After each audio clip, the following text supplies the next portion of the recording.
Hi, my name is George Gant. I'm a cartoonist and the creator of the comic strip Beware of Toddler. You can find me at comicskingdom.com/beware of Toddler and Beware of Toddler on all social media platforms. You're watching and listening to Two Geeks Talking. Good morning, afternoon, evening, everyone. Two Geeks Talking is an entertainment industry interview show where we interview the creative people from the comic, film, TV, movie, and video game industries. And of course, I'm your host, Kurt Sasso. We are joined today by a returning guest. He has been on the show. It's been a couple of years since he was last on. He is, of course, a very talented comic creator. You know his work from Reset Button and of course, Beware of Toddler. We're joined by the ever-talented George Gant. How you doing today? I am doing well. How are you today? Doing good. You know, coffee's been flowing all day, so that's always a good day, right? Oh, yeah, I got mine right here. See? And your branding as well. That was a coincidence, I swear. yeah, yeah.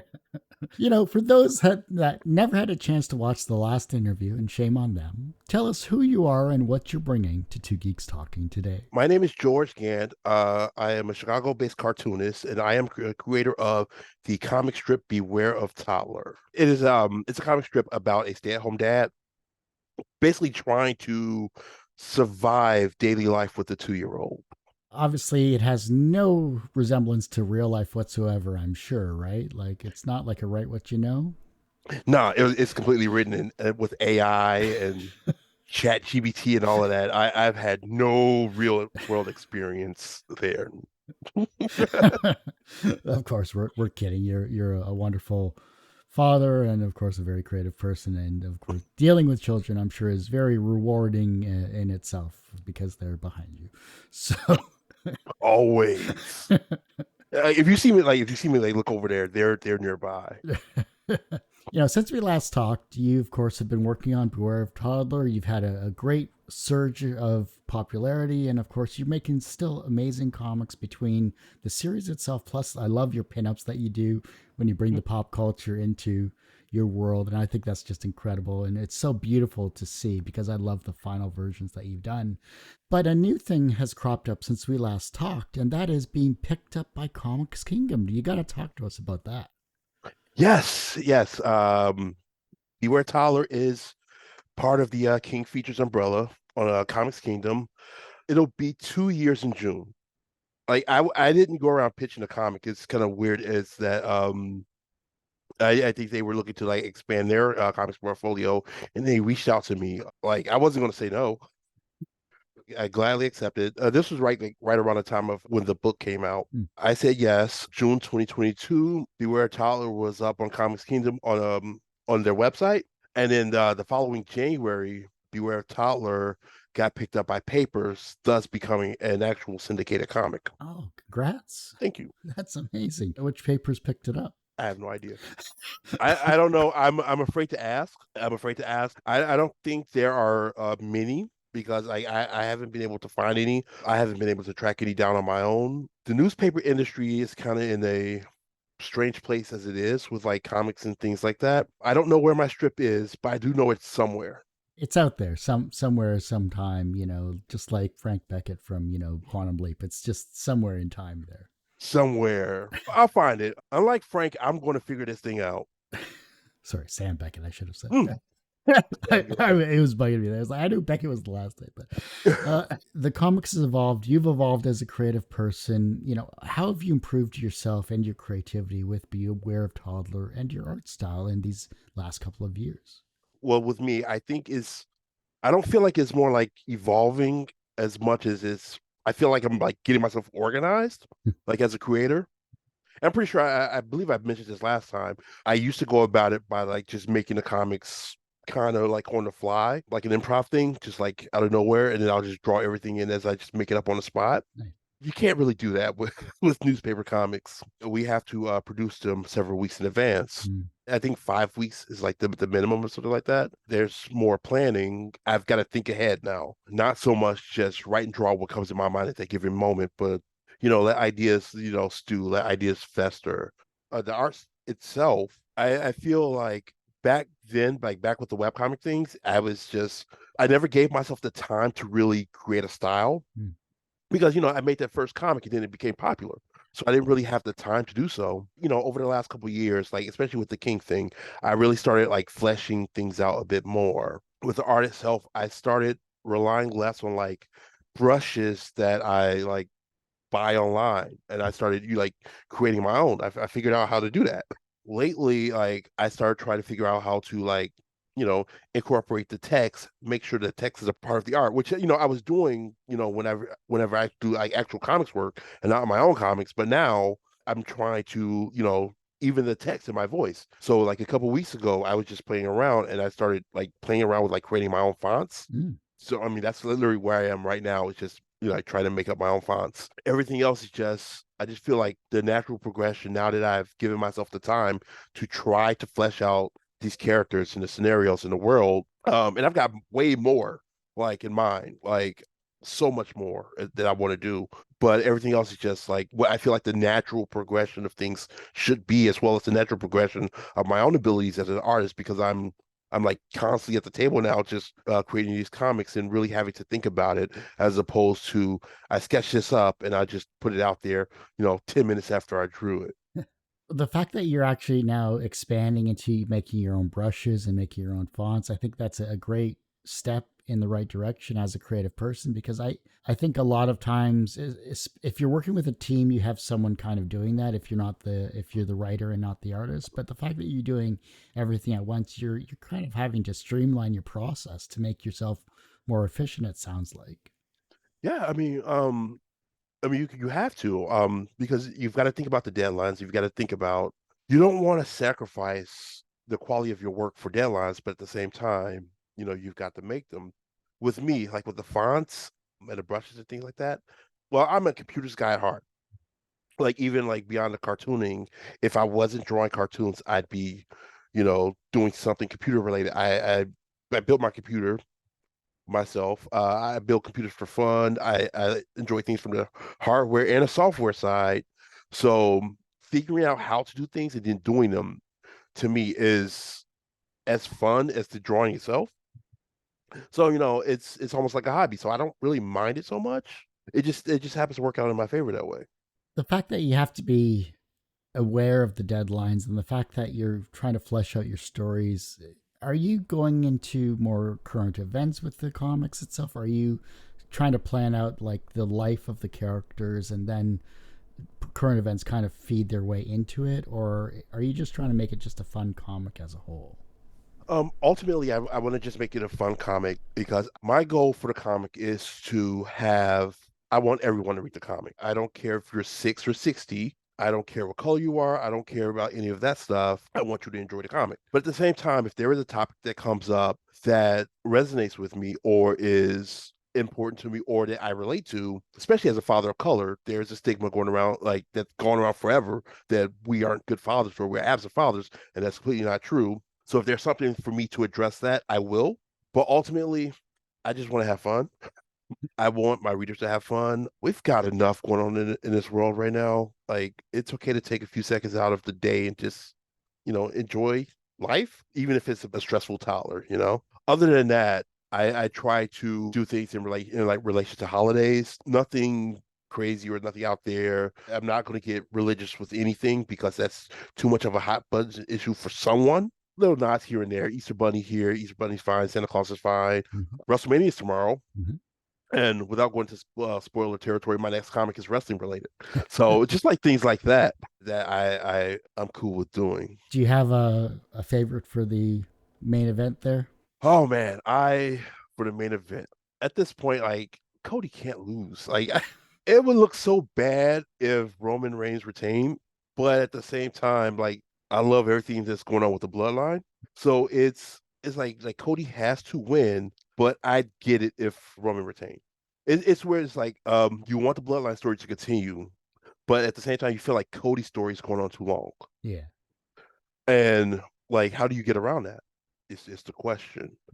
Even if he wins, though, that still continues his story. It's not like they're going to ship him to another division or, relegate him to like a lower, AEW type thing. It's not going to happen. Like, Well, That's true. I guess if you give it to Cody, Roman can try to get it back, or you can do something like involving a Rock. But Mm. even I believe they said yesterday that he's going to film a movie right after this weekend. But I mean, there are ways they that it can go. Like, I'm just excited. I'm looking forward to it, man. It's something I haven't had a chance to really watch in a while just because of the show, but I think it's just something that's like you take the entertainment value for itself. Besides the storyline, the in the ring performances and the action and just the physicality of it is just incredible just to watch. No, no, I agree wholeheartedly. I was a fan as a teenager, and Yeah. I grew up a bit, and I got away from it, and then I rediscovered it about 10 years or so. Okay. So I try to watch it when I can. My wife, like, I've gotten her into it. My daughter, she loves like Bianca Belair, so she'll see her Mhm. whenever she comes on the TV. So it's become one of those things that we just do in the house. I don't watch every single week. I can't because there's always something to do. But I do follow the storylines enough to know like what's going to happen. And of course, WrestleMania weekend, we sit down and we watch that. Of course, my next goal is like I've got a 12-year-old son too. We're Nice. trying to get him. Oh, It's a challenge, but we'll get there. Now he's more into the gamer space. okay. I mean, I am too, but I'm willing to watch wrestling. It's these types of family gatherings that you have to enjoy and times together, whether it's dinner or watching television together. You gotta enjoy those life experiences because time is fleeting and family is not always forever. So you gotta enjoy that. Oh yeah. It's good that you're immortalizing everything with your comic as well, whether it's true to life or whether it has a tinge of fiction in it. Obviously, I think is a great thing to have storyline wise that you can actually hint at. Because I don't want you to spoil anything. Is there any storylines that you're really excited about showing the fan base of Toddler? Yeah, I mean, I don't mind saying it because I think I've said it before, but ultimately I want to just expand like, and just do things outside of the house. My ultimate goal, I don't know when I'm going to do this, but I want to introduce other toddlers into the mix. Nice. I don't want it to just be horror. I want to see like, what happens if you take these characters and, put them in scenarios with other like, friends. You gotta have friend groups. You have to have things like that. And I'm just trying to figure out how to do so. My biggest challenge is the fact that the comic only runs on Sundays. And I'm kind of afraid to do like an ongoing storyline for a Sunday strip. Like, will people remember what happened last week? Because it's been an entire week. I want to do like other toddlers. I've got other characters that I've created that I would like to incorporate there, like different archetypes and things like that. Ultimately, what I would like is for like every like main area like setting to give off like a different vibe in a sense. Hmm. So like you've got Beware of Toddler when it takes place at home. In my eyes, it's like Tom and Jerry. Mm-hmm. In this new setting, it would be more along the lines of like Rugrats or Muppet Babies. And then, the other family members, they've got their own circles, and I kind of want to expand there. One thing I did that I haven't talked about is I gave the characters names. Oh, Well, not so much the Toddler, but I, like, originally, it was directly based on my own life. And over time, I tried to separate like my own life from the strip. So I started like changing things around with the design and the look. And I've given them individual names, which I've never told anyone. If you want to know what they are, okay. you have to find them. Oh, They're written somewhere. I won't say where, oh, but they are written somewhere. But tease. all right, I'll throw this one piece out there.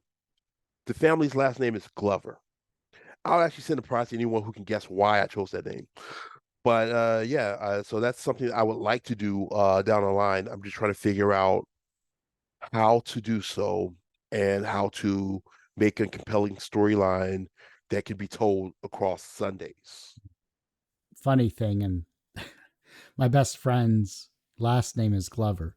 They're Scottish, French Canadian mix. Well, mainly Scottish, but it's beside the point. So I'm thinking for your comic, I'm either thinking Danny Glover or Donald Glover. Damn. Okay. Well, I tried. All right, well, I guess I can say it. No, no, no. If Okay, no, okay, I won't say it. It, it's wild. It's wild how I got to that point. But okay. so yeah, the Glover family or whatnot. So that's pretty much where I'm at, what I'm trying to do with the comic in the near future. It almost sounds like you have to go the Peanuts route when it comes to, say, school or introducing it to preschool or introducing to, parks or whatever as kind of a way to introduce these new characters as a possibility. Or maybe it's a neighborhood party or something, parents finally want to get away from their kids. I'm sure you have ideas, but Oh, no, I do. I have ideas. Yeah, just have to figure out how. How is the question? But yeah, I definitely want to, expand. You got this wild 2 year old. What happens if you put her with a bunch of other wild 2 year olds? Is she the straight guy in the group, or is she just as wacky as everyone else? That's going to be a fun thing to explore. see, and here I thought it was going to be like an escape from New York or situation or something like that with the toddlers or whatever. Well, funny thing you said, I did a throwaway joke like years ago where the dad put like the toddler in like a daycare type thing, and it was just this one comic, and he put her there. She was all afraid, and then he came to pick her up, and it was like Mad Max, and it was like the daycare teacher was like it was like the Master and Blaster thing from Yeah. Beyond Thunderdome, and so I thought that before, but that was like a long time ago. It was just like a one off joke that I just thought was funny. Well, I can't wait to see the possibilities when it comes to this actual revelation of the new toddlers and the situation that occurs from that. And because you're in on Comics Kingdom, does that affect like your release schedule for social media, or are you only beholden to Comics Kingdom to release your comics? Like, what's the flexibility between the social media side of things and the website? When I first started, and I asked them like, "Is it okay if I just post the comics on my social media?" And they were like, "Yeah." What I would do is like the comics would show up on Comics Kingdom, and then I just post them separately on my social medias. I don't post to my main website anymore because I want the Comics Kingdom page to kind of take that place for now, and for my main website for me like the older comics and like news and things like that. Lately, and like with the Comics Kingdom overhaul, I've been trying to redirect more people there through social media. Now, the biggest challenge is when you have links, you have social media tends to bury links. It's been a bit tough to try to transition over there, but I found a bit of a medium is where I just like post a comic just flat out on Tyler's Facebook and Instagram pages, Mm-hmm. and then everywhere else I just pop the link. But ultimately, I just want people to go to Comics Kingdom, that people to know to go to Comics Kingdom, add it to your favorites, read it here. You can read it here. You can read usatoday.com comics. There are other places you can read it. But if it wasn't for the fact that social media buries links, I'd just do that all day long. The other way I found more recently is with stories. That's been an easier way to get links active for at least a 24-hour period to go towards a website. I've been doing that a lot with some comic clients that the services that I have here, and it's actually driven a lot more traffic towards websites because of that quick hit and whatever, if it's a 30-second video or a carousel of images in a story, at least it's something that post you have attached to it will allow you to add a link specifically to that particular story. So you could have like two or three in a row and away you go. Yeah, I've really got to use stories more. I'll wholly admit that I don't use them enough. I'm trying, but yeah, that's one of those things I know I need to do.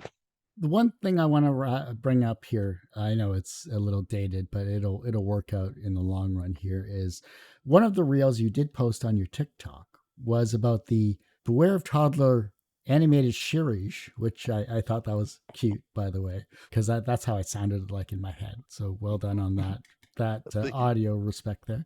Is that an actual fact or not? Because if it is, awesome. If it isn't, I'm going to be disappointed. Oh boy. Okay, so that is 100% an April Fool's joke. Ah, So a couple years ago, I did an April Fool's joke, a Beware Tyler April Fool's joke about a new sub series called Beware Senior. And the idea was instead of like the toddler being two, she'd be like a senior citizen, and instead of driving her dad crazy, it would be like her grandchildren. And it was an April Fool's joke, and like it was strange because people actually wanted it to exist, and I took it as, hey, this is actually like this is really cool. This is like really fun. Like, how am I going to top this? And then in my never-ending pursuit to like learn how to do new things, I thought, man, maybe I should animate something. Maybe I'll learn how to animate something. And this was maybe like 2 weeks before April Fool's. So I just started like thinking about what I'd like to do. And I figured, hey, if you just do like a simple like run animation of the toddler running, you can like build around that and maybe you can make something up. What I ended up doing was so I just learned how to do a running animation. I just watched like YouTube tutorials and just try to figure out how to do it like on the spot. Like I've never animated anything before up to this point. And then I just started thinking, hey, this might be like, funny April Fool's thing. And yeah, I just kept it going. And it got to the point where instead of me thinking, hey, this is going to be such a great April Fool's thing, it was like, I'm having fun doing this. Like I'm like genuinely enjoying myself animating this stuff. So I just kept it up. And then like I did it like over the course of like 4 or 5 days. And then here, I'm done. And then I'll be like, oh wait, I see something I need to fix. So I'll go back and I'll change it, I'll fix it. The animation looks kind of rough. Let me see if I can fix that up a bit. So I went back and I just reanimated everything over again. Somewhere around this time, I think that's when like the trailer for like that Good Times reboot came out. Hmm. I'm going to try to stay positive here, but let's just say that compelled me to do my own trailer even more so. And lo and behold, there we were. I finished it like the weekend before April Fool's Day, posted it up. It was weird because I thought it would get more traction than it did, like at first. And then I made a comment about I thought this would get more traction. And then it kind of did, right after that. People said it was well done. People really liked the idea. People genuinely wanted to happen. And to be honest, that's kind of a life goal of mine anyway. As far as an official thing, I wouldn't even know how to get that started. I would like to, but as of right now, it is an April Fool's joke. It's a fun one, and I've already got next year's April Fool's joke in mind. Well, I'll try not to be had like I was this time around, but I think you're on to something. I'm just going to say that flat out just because the fact that you took the time to learn this skill is a step in the right direction because that's really how everything gets started for a genuine idea. Because if you want this to happen, you just have to do it. And I think that with your skill Yeah, sets, yeah, I'm just gonna leave it like that. With your skill sets, I think you I can get it. quite easily do this. Maybe it'll take a couple of years or 5 years or whatever, but at least you're gonna build up to something, and then it'll be like, hey, here's a 20-minute, Beware of Toddler animated series, short, whatever. Well, one thing I can add to that is another reason I did the trailer is was to actually try to drum up interest. See who would actually want like who would want to see it. In my head, I think that Tyler would work well as a cartoon, especially since in my head it's like Tom and Jerry. Yeah, Maybe I can figure this out. Maybe we could do some shorts. I don't know. I genuinely have no idea, but I do know that that feels like that should be the natural progression. Like after I, really get the world up to how I want.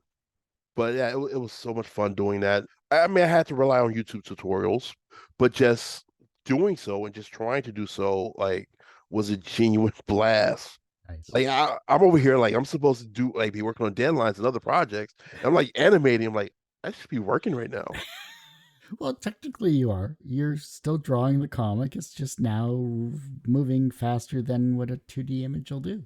Yeah. It was really cool. It was really well done. I still think, the Beware of Senior would be a hilarious future Days of Future Past type situation. I think that would be interesting. Get some time travel involved and Well, when I did that, it was just a static image. But now thinking on it, I wonder if I could just do like a Sunday's comic and just do it, make it that. just like one day just to see what happens. I don't know. Maybe I mean I've done that before with a toddler where I'll just create like imaginary scenarios in which she's a different age. Okay, yeah, I'm gonna have to do this now. Uh, hey, I just put the bug back into it. You were going to do it eventually. I'm just, forwarding the timeline a bit faster. Oh yeah, I'm in. I'm doing this. Awesome. Well, George, I could keep you here all night. I don't want to, but I want to say this ends this particular episode of Two Geeks Talking. I want to thank you so much for being back on the show. Oh man, thank you, man. This is fun. It's been a while since I've done a show too, so Oh, yeah. this is nice. Hey, you're always welcome back anytime here. But for those that want to support your comic, of course, Toddler, and everything else that you do, where can we find you? How can we support you? And of course, where is this on Comics Kingdom? All right, well, yeah. First and foremost, comicskingdom.com, dash beware dash of dash toddler, comicskingdom.com dash slash beware toddler.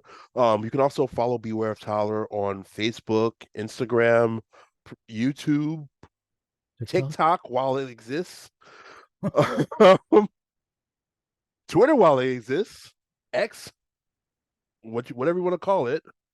Beware Toddler practically everywhere. But please, yeah, check it out on Comics Kingdom. You can add it to your favorites. I'd greatly appreciate that. I got to figure out. I'm sure I'm missing places. Yeah, Threads. The thing that we kind of go to every 5 days or so. Yeah, It's weird because I actually like Threads. I It's do just that too. I forget that it exists, Yeah. but it's good. I feel like I get more traction on Threads sometimes than Instagram. It's kind of crazy like that. Same. Me too. Like I said, that ends this particular episode of Two Geeks Talking. You, of course, find this interview and 1,200 plus others, including past interviews of George's on the same website, tgtmedia.com or twogeekstalking.com. Website's basically being nuked right now. So go to our YouTube channel because, YouTube doesn't rebuild. YouTube.com/TGT Media. The podcast you can find at twogeekstalking.podbean.com or just search Two Geeks Talking wherever you get your podcasts. And as I say every week, everyone has a story to tell. It's up to me to help bring that out. Thanks for listening and watching on Two Geeks Talking.